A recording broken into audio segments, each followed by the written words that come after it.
2월 19일 동해안에 비가 예보되어 있습니다. 지금도 비가 오고 있고요. 아마 전국적으로 비가 많이 오는 걸로 알고 있습니다. 그래서 이 비가 우리 체리 농사에 어떤 영향을 줄 수 있나요? 라고 하는 질문도 있는데요. 제 생각은 그렇습니다. 별 영향가 없는 비다라는 생각이 듭니다. 만약 이 비가 한 3월 중순쯤 왔으면 딱 좋겠어요. 왜냐하면 어차피 개화를 앞두고 개화와 수정에 이 수분이 깊은 관여를 하기 때문에 그때 비가 오지 않는다면은 관수를 해야 되죠. 근데 그런 수고를 덜어줄 수 있으니까. 지금 비는요 조금 우려스럽습니다. 2월이 따뜻하고 3월이 따뜻하면 좀 불길합니다. 냉해가 4월 초 꽃이 필 때 냉해가 올 가능성도 높다고 하고요. 또 자칫 그 나무가 물을 올려서 꽃샘 추위 때 나무가 동파되는, 아래 위로 갈라지는 그런 현상도 심심치 않게 보입니다. 일단은 부분적으로 전정을 마쳤습니다. 저희 농장은. 그러면 지금 뭐 하느냐 오늘.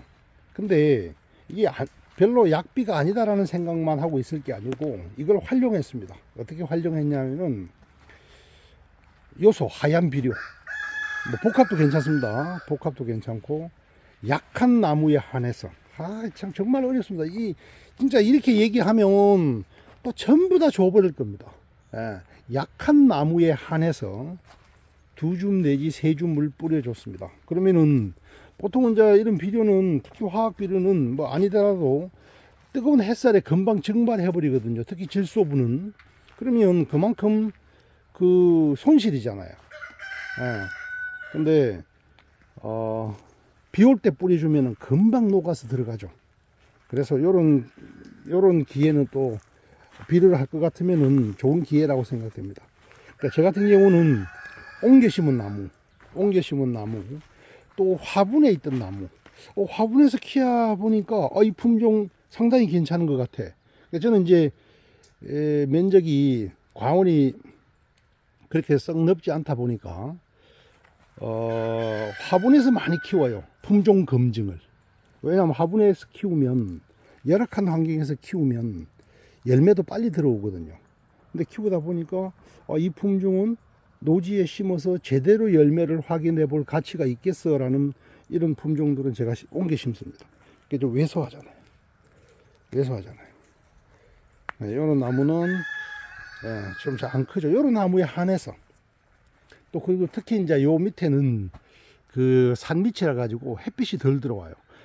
일조량이 부족한 것은 나무도 틀림없이 잘 자라지 않습니다. 열매의 당도라든지 크기도 영향이 있지만 이 나무가 자라는 것도 좀 별로 안 좋은 것 같아요.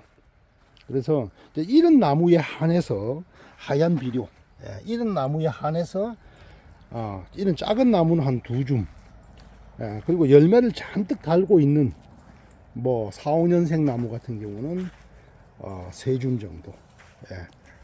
잘 자라고 있는 나무는 절대 안 좋습니다. 요거는 열간은 4m고요. 줄간은 4m고 나무간 간격은 3m로 심은 요거는 이제 에보니펄인가요? 에보니펄이네요. 버건디나 에보니는 바깥쪽으로 이렇게 과지를 내라 그랬죠. 바깥쪽으로. 왜? 안쪽은 어차피 수간을 가리기 때문에 안쪽은 키우고 싶어도 못 키우죠. 그래서 안쪽으로 들어가는 과지는 어떻게 좀 짧게 끊고, 그래 바깥으로 오는 것은 뭐 상관없죠. 이렇게. 그래서 바깥으로 나오는 것은 이게 길게 키웁니다. 여기서 결실량이 상당할 거예요. 그래서 초창기에는 저도 바깥쪽도 안쪽하고 거의 같은 길이로 이제 순짓기를 했는데, 지금은 지나고 보면서 요 품종의 특성을 고려해 봤을 때 바깥쪽으로는 뭐 버건디 에보니 뿐만이 아닙니다. 강구 1호라든지 겔조생도 마찬가지였죠. 그렇게 많이 풍산성, 너무 많이 열려서 골치 아픈 품종을 빼고는 바깥으로 이렇게 과지를 길게 내는 것은 상관없겠어요. 생산량도 늘릴 수가 있고, 또 그리고 수세도 잡아줄 수 있죠. 3m인데 보십시오. 가운데 아직 뻥 비어 있습니다. 뻥 비어 있습니다. 그러니까 좀 더 커야죠. 4년 차인데 꽃눈이 뭐 괜찮게 들어와 있죠. 많이 들어온 건 아닙니다. 제가 나무를 썩 잘 키우는 편은 아닙니다. 이제 요거 하나 뭐 찍은 김에 설명드릴까요? 요거 이제 그 뭡니까? 그 뭐죠? 갑자기 기억이 안 난다. 방초망입니까? 예. 그 풀을 예방하기 위한, 그죠? 갑자기 또 이름이 기억 안 납니다. 그러니까 어떻게 하냐면요. 어떻게 가운데 이렇게 가운데 파이프라든지 나무에 이렇게 나무를 가운데 두고 양쪽으로 이렇게 이게 4m라 그랬잖아요. 4m. 이 골간이 헛골이 4m라 그랬잖아요. 그러면 부직포의 폭은 어떻게 돼야 되냐면은 한쪽은 3m, 한쪽은 2m. 그러면 합계가 어떻게 됩니까? 5m가 되죠. 5m가 되면 부족하지 않습니다. 헛골이 4m니까 2m 하면 되겠네. 그러면 나중에 좁습니다. 하다 보면 좁아요. 그러니까 넉넉하게 가운데가 좀 포개져야 됩니다. 이렇게 해서 풀이 많이 났을 때 얘를 이렇게 덮었다가 또 풀이 사라지면 이렇게 다시 이렇게 해주고, 많이 해주면 1년에 2번, 한 번만 해줘도 됩니다. 저희 같은 경우는 5월 중순쯤 돼서 덮었다가, 그리고 9월이 되면은 걷어 놔 버립니다. 이런 식으로 딱 묶어 놔 버리죠. 1년에 한 번만 합니다. 이제 장점은 제초제라든지 풀을 깎을 필요가 없다는 게 장점이고요.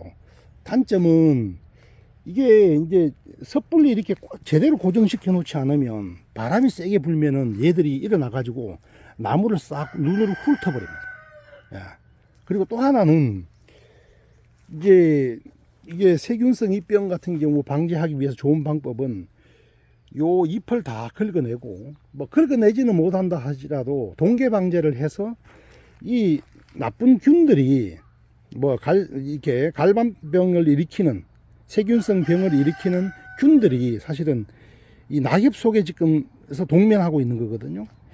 잠복하고 있는 건데, 이 황이라든지 또 뭐 살균제를 쳐서 그걸 죽일 때 얘들이 이제 요 안에 들어가서 동면할 경우에는 조금 이런 약재가 안 들어가니까 그런 또 단점도 있습니다. 그러니까 모든 일이 장단점이 있는 것 같아요. 이거는 저희들이 쓰고 있는 방법인데, 이제까지 찾아낸 풀 방제법 중에서는 그래도 가장 좋은 방법 같아서 지금도 이렇게 하고 있습니다. 모르겠습니다. 또 더 좋은 방법을 찾게 되면 어떻게? 또 그쪽으로 또 돌아가겠죠. 뭐 전쟁을 했는데요. 정말 저 녀석들 기싸움 하고 있어요. 장닭 2마리가. 그 도포제를 빼먹은 곳이 있어요. 보세요. 자, 도포제를 발랐죠.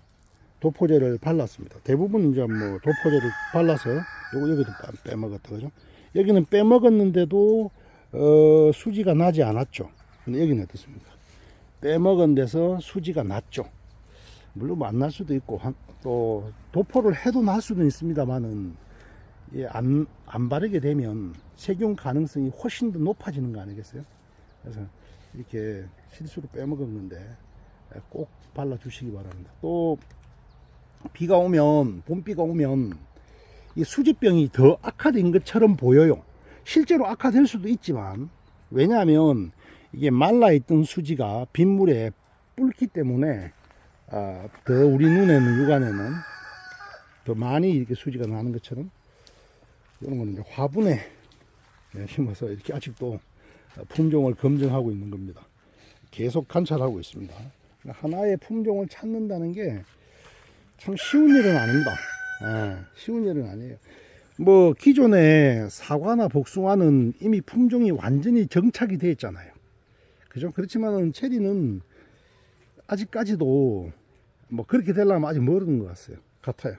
그래서 막 아직 헤매고 있습니다.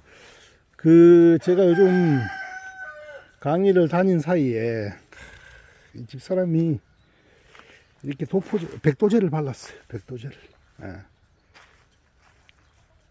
어젯밤에도 끙끙 앓던데, 참 미안하기도 하고, 농사를 짓는 한 또 방법도 없고, 그래서 이렇게 이제 그러자면 이 나무 밑에 들어가서 쭈글쭈글 발라야 되는 거죠. 하여튼 나무를 위해서는 이제 좀 있으면 이제 해충이 동면에서 깨어나서 이제 나무로 접근하겠죠. 이런 걸 막아주는데도 확실히 도움이 되고, 또 봄에 이상 기온으로 인해서 수채의 온도가 올라갔다가 꽃샘 추위 때 이 나무가 갈라지는 현상, 동해라고 해야 될까? 일단 동해라고 해야 되겠죠. 이런 현상도 예방해 줄 수가 있고, 또 살충제, 살균제를 발랐기 때문에 세균성 수지병이라든지 또 살충제 같은 경우는 벌레가 달라드는 것도 막아줄 수가 있죠. 제가 뭐 식물학을 전공한 것도 아니고, 백면 선생이 체리가 좋아서 체리 농사를 짓게 되었는데, 단지 항상 저의 경험담을 공유하는 겁니다. 과학적으로 어떤 뭐 약재라든지 식물 생리학이라든지 이런 게 위배되는 얘기를 할 수도 있어요. 단지 이제 경험을 중시해서 얘기하는 건데, 또 개인의 경험이라는 것도 또 한계가 있죠, 폭이. 이 러시아 8호 품종인데요, 그늘에 심겨져서 그런지 수세가 약하죠. 어제 이제 경주에 다녀왔는데, 경주에도 러시아 8호가 4년차인데 꽃눈이 꽤 많이 들어왔더라고요. 이건 지금 3년차 나무인데 많이 왜소하죠. 러시아 8호는 좀 이따가 이제 러시아 8호 품종에 대해서도 제가 한번 올리겠지만은, 의외로 러시아 8호는 수세가 세지 않습니다. 수세가 세시다는 분도 있어요. 그분은 이제 토양 조건에 따라 하는 겁니다. 제가 말하는 거는 항상 일반적으로, 제 농장뿐만이 아니라 우리 회원 농장을 다니면서 일반적으로 보는.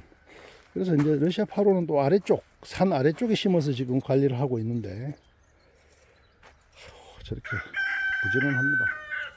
지금 낙엽을 긁어내겠답니다. 어디에 도움될까요? 저도 지금 이제 영상 빨리 접고 이거 뿌렸으니까 이제 가서 좀 도와줘야 될 것 같아요. 그 세균성 병, 낙엽 속에 잠복하고 있는 세균성 병을 예방하는 데 도움이 되겠죠. 그래서 태우든지 버리든지 어떻게 해야 될 것 같습니다. 이렇게 백두제를 발라 놓으니까 과원이 훨씬 더 이뻐 보이는 것 같아요. 하여튼 비 오는 동해안에서 2월 말 이제 들어가려고 하네요. 알려드렸습니다. 이상 마치겠습니다. 감사합니다.